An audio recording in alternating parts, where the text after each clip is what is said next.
Balik tanong sa akin, we're serious. Your debt is no longer just a delinquency. You are already owed 1,215. Tomorrow, we will release your debt information to the credit bureaus. This will block your access to new loans and may affect your ability to obtain other financial products. You have one last chance to remedy the situation. Pay now. Call us if you need help. Alright, napakagandang mensahe po nito. Pero bago ho natin sasagutin, imbitahan ko muna sana kayo na pakisuportahan po sana ang aking mga social media accounts sa YouTube, Facebook, and TikTok. Sa video po natin, alamin po natin kung totoo ba o pananakot lamang yung sinasabi po na i-report daw po o ilalabas yung inyong information sa mga credit bureaus. Pero bago ho yan, disclaimer po muna, hindi po ako abogado.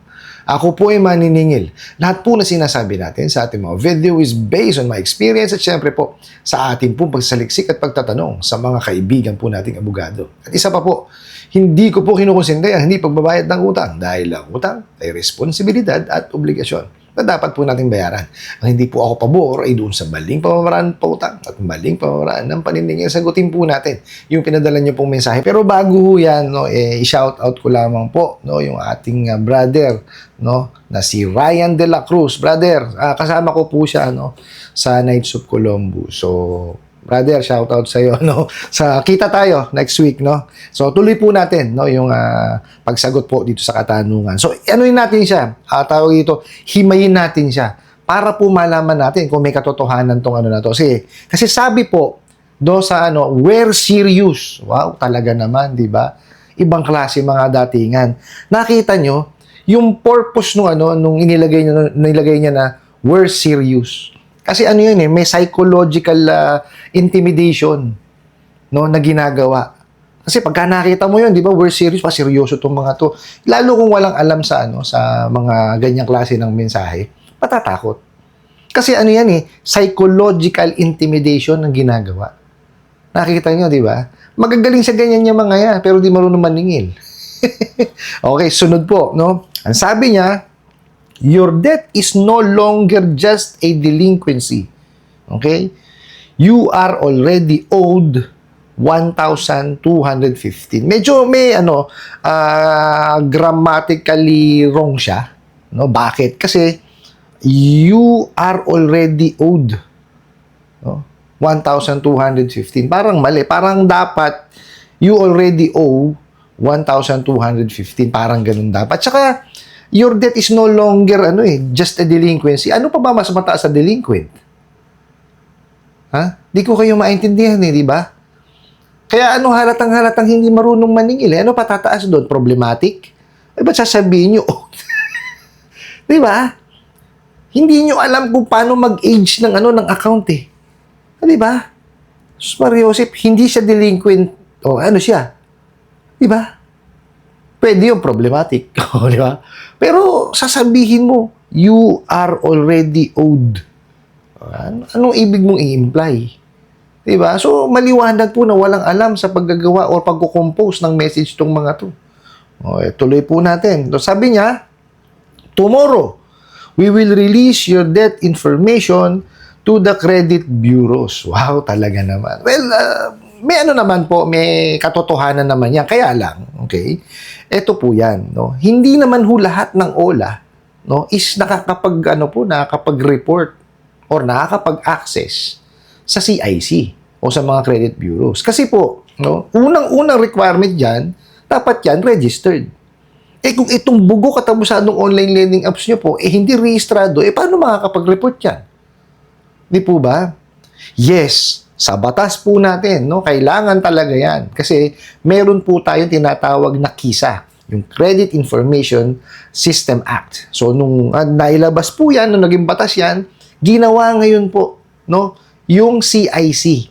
CIC po natin is lagakan po, ng basic information natin. Okay? Pat sa mga utang yan.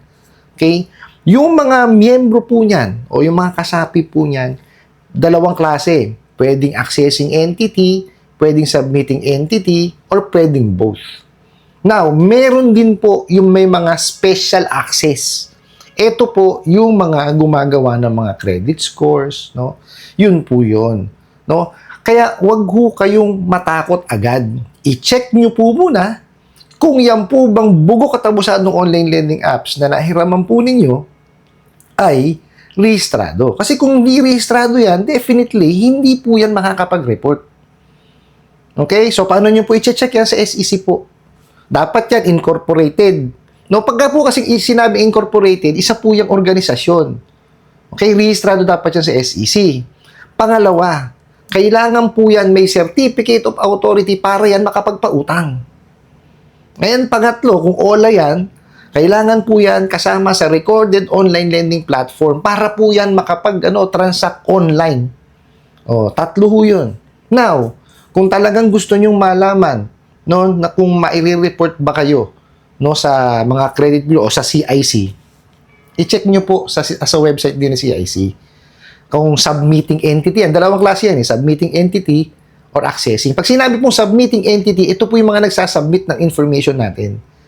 For example, meron nandun yung pangalan po ninyo, saan kayo nakatira, date of birth, no, mga basic information po, and kung ano po yung mga naging transactions nyo na.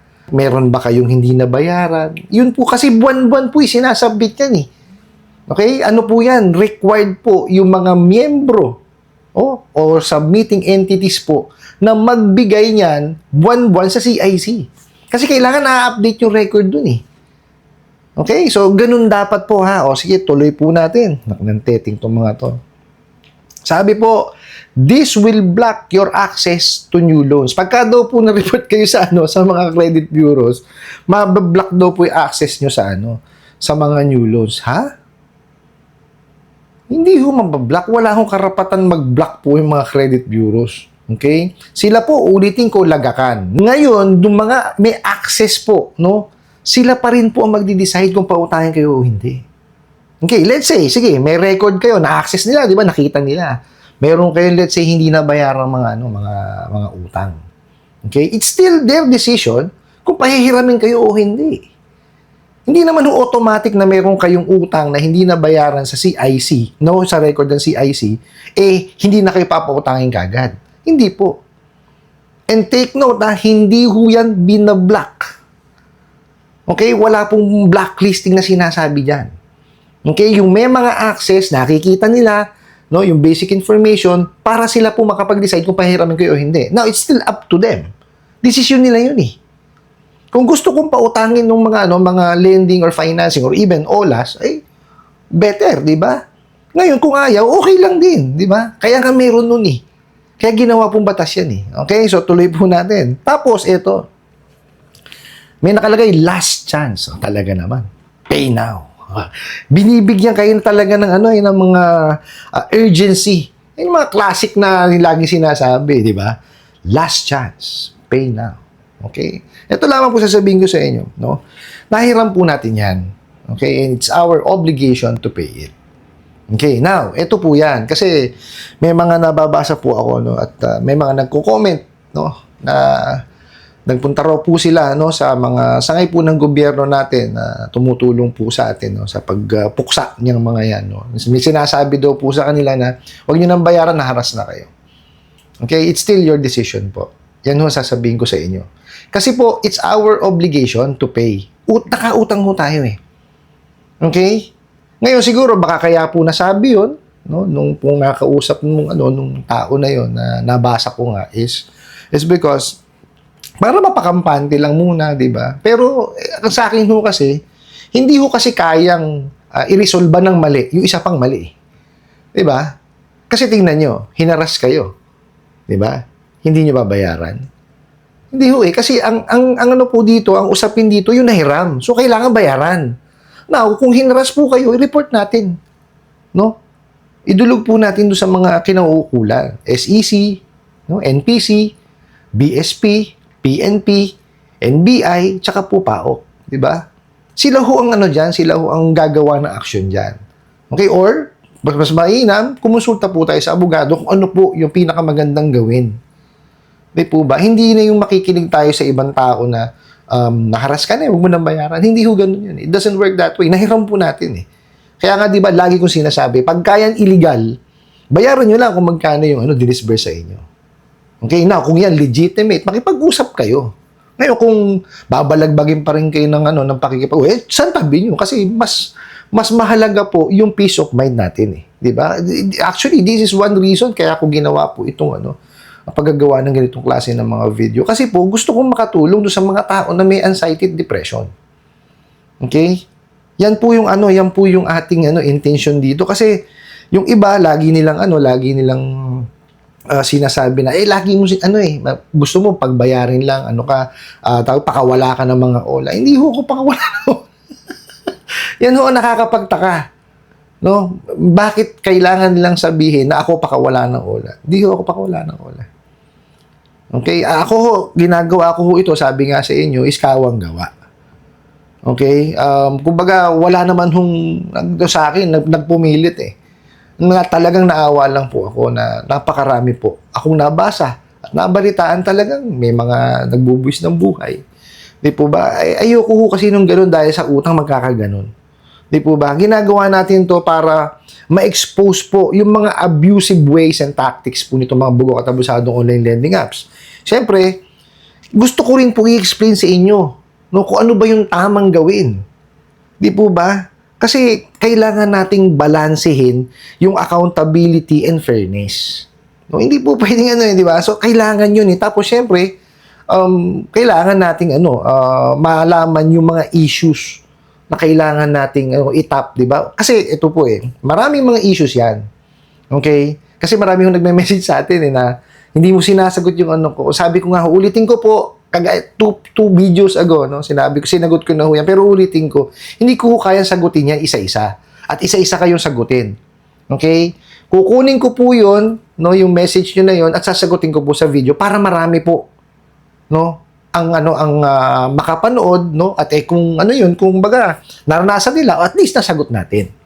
Ganun po ang ating ginagawa. Wala po tayong ginagawang rito, kababalagan. Kasi, sa totoo lang po, pag marami ko nababasa, minsan, aminin ko kaya ako hindi ganun kadalas nang maglabas po ng video, is minsan tinatabangan ako.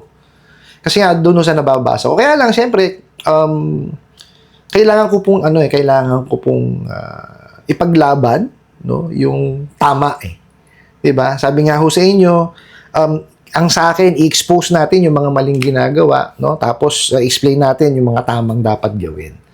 Para po ito sa kapakanan ng ating mga kababayan na naabuso po at nakakaranas po ng anxiety at depression. I hope na sagot ko po itong katanungan na to at sana po'y makatulong.